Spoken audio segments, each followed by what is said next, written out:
Good morning, everyone. Dr. Rayford here from Vet Triage. It's almost 5:30 in the morning Pacific time. Early stream today. I wasn't sure I was going to make one, but yep, I have a little bit of time, so we'll go ahead and do it. I'm currently in Palm Springs, California. We're doing a spay neuter clinic on a mobile bus, on a mobile clinic, and along with the Lucy Pet Foundation. So great opportunity and great chance to help the community for like low cost spay neuter. So we're doing that today. It's gonna be a long day, a lot of work. A lot of people have committed a ton of work to making this happen. So it's very cool. Yeah, and so that's why we're here, and that's why we have the topic today of spay neuter clinics. The advantages and challenges. So we'll just talk about it. Some of you who have not heard about spay neuter clinics, what they are is usually like a pop-up facility or a mobile facility that will provide low cost or sometimes even free spay neuter services to the local community, and the goal is volume. Spay and neuter as many pets as you possibly can, and that as safely as you can for folks who can't afford it done, can't afford spay neuter at a general practice or otherwise. Hello up there, one audience member. Yay! Feel free to ask any questions you have. So that's what spay neuter clinics are. Now, in terms of advantages, well, I mean, a couple obvious ones, of course. Number one is you can get your pet spayed or neutered. That's awesome. Get your pet fixed. Number two, it's low cost or free, so it's can be affordable for a lot of folks. Number three, sometimes or typically, this could be both advantage and challenge. You have folks who can speak other languages there, typically Spanish, but sometimes you'll have Spanish speaking staff that are helping out as well. So that's great for the Spanish speaking community. And there's a quick plug: vettriage.com/espanol is for folks who can't speak English, who speak Spanish primarily, who want to talk to the veterinarian 24/7. Vet Triage is a resource for that. And then typically afterwards, the pets can go home with some medication, usually some form of pain medication or anti-inflammatory. That's another advantage to it as well. Um, and and then another advantage to it is it can help. It'll help kind of. In addition, it will help you save money for when there are true emergencies in your pet's life. That way, those funds can be allocated towards true emergencies in the future or for other prophylactic or prevention methods like vaccinations and heartworm and flea and tick prevention with your regular vet. Hey, two audience members. All right, we're blowing up here. Ask any questions you have, guys and gals. So those are some of the advantages of it. Also, it's convenient because these are for communities, and so it's the local population that are there, and so typically people are not driving hours to get their pet fixed. It's in their community, and so it helps with that as well. Challenges to spay neuter. You're going to be seeing different doctors every time you attend one of these. It's just the way it is. There's no consistency. It's just whoever doctor can volunteer to help. Secondly, language barriers can be a problem if you speak another language like Spanish and no one's there to translate. There's no preoperative blood work there, so we can't rule out your pet for other diseases or things that are hidden. And then um, there is really no follow up, which is why the triage partners with these programs, because if you have a post operative problem with their pet, there's not a veterinarian that's going to be available to you from the program to help with your pet. So, and again, if you were there because of financial reasons, then or for reasons that are geographic in nature, then vet triage is a great option for following up with a veterinarian. And a lot of times, vet triage will be included, as they are for this program today. The folks that call vet triage with a problem like this, I can't recall if it's completely discounted or just it's at a discount. So we try to help them out financially.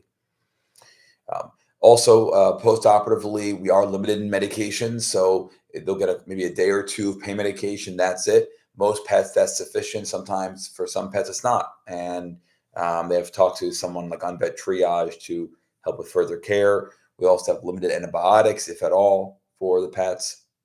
So those are all the other challenges as well.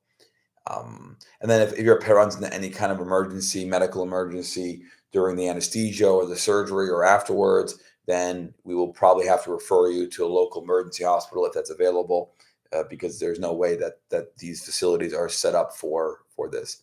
And then finally, quality control. Although in this mobile bus, it's top notch sterility for surgeries that are sterile surgeries. Not every facility can do that. I've done spay neuter clinics that are outdoors. You're literally performing abdominal surgery outside, and so that's not the best environment. There's insects and debris and whatever, foliage, etc. So those are the challenges. Now, I may have listed way more challenges than advantages, but that's just the nature of the beast. It is certainly, I believe, worth it to attend one of these if you're in a situation where geographically or financially you can't access other veterinarians to perform these procedures. Then it's well worth it to have it done with an organization like the Lucy Pet Foundation, LUCYPET Foundation, or other organizations that will provide such services. So, if you have any questions, please feel free to ask me. Otherwise, I think that's probably it for this morning, 'cause I have to get going to this spay neuter. But hopefully, it helped give folks some insight. And oh, one more thing, another challenge. We don't provide any other veterinary care, so other than blood work. There's no vaccines or heartworm, flea and tick, whatever. Now some do, some will do those things, but we won't. And medically speaking, I would avoid vaccinating pets that are undergoing surgery. The reason for doing that is vaccinations are reliant on the pet's body, the immune system, in order to be efficacious for the prevention of infectious disease. And when the body is stressed, like they are during anesthesia and surgery, then it's not really, it may not be as efficacious to give them vaccine. It won't work as well, or maybe it'll even have detrimental effects to the pet. So anyway, that's it. Visit vettriage.com 24/7 for all of your pet needs. And feel free to donate, subscribe, follow, all the things. Share these videos, hit like. And I do plan on being on tomorrow, on Sunday, to join another live stream. Thanks so much for the two folks that joined the live stream this morning. Oh, we got a question here. Bullavet. Hey, Dr. Shadi, any future plan to expand your services to Asia, Middle East regions? Also, do you have any plans to include other languages? Yeah, so thank you for the question, Doc. So we are already, first of all, we're global, so pet owners can access vet triage 24/7, no matter where they're located. And we've been accessed so far by over 20 different countries. We have official partnerships in Australia, the United Kingdom, Canada, and the United States of America, as far as partnerships with either corporate entities and or clinics, facilities, rescues, shelters, universities, specialty hospitals, emergency hospitals, urgent cares. And then in regard to other languages, so far we do have English and Spanish. There's a handful of other veterinarians in the platform that can speak other languages beyond Spanish and English. Otherwise, the next language we would probably invest in would be French, because we do have a fair amount of French Canadian folks that are using us these days, thanks to partnerships in those regions of Canada where they speak a lot of French. So, but we are toying around with the idea of Indian, of accessing India, and of course we would probably leverage the local veterinarians in India for that, if that's the case. We'll see. But that's the other one. And then as far as that's other languages and then expand to other services to other countries, yeah, we're definitely open to expanding in terms of partnerships with any facility. It would be ideal currently if they speak English, however, or Spanish.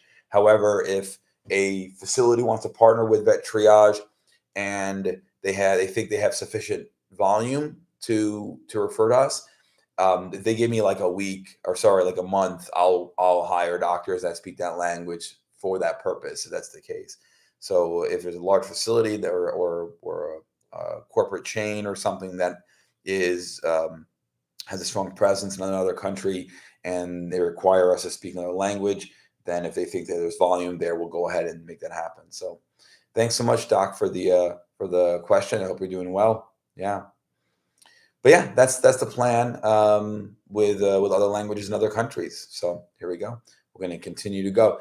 I'm never going to say no. If we can make it happen, we'd like to make it happen. So any facilities that are listening to this, anybody who owns a practice managers, doesn't matter where you're located in the world, contact me. There's no one else doing what vet triage does, and it shows. So feel free to contact me, and they'll be happy to try and figure out a way we can make what you need happen.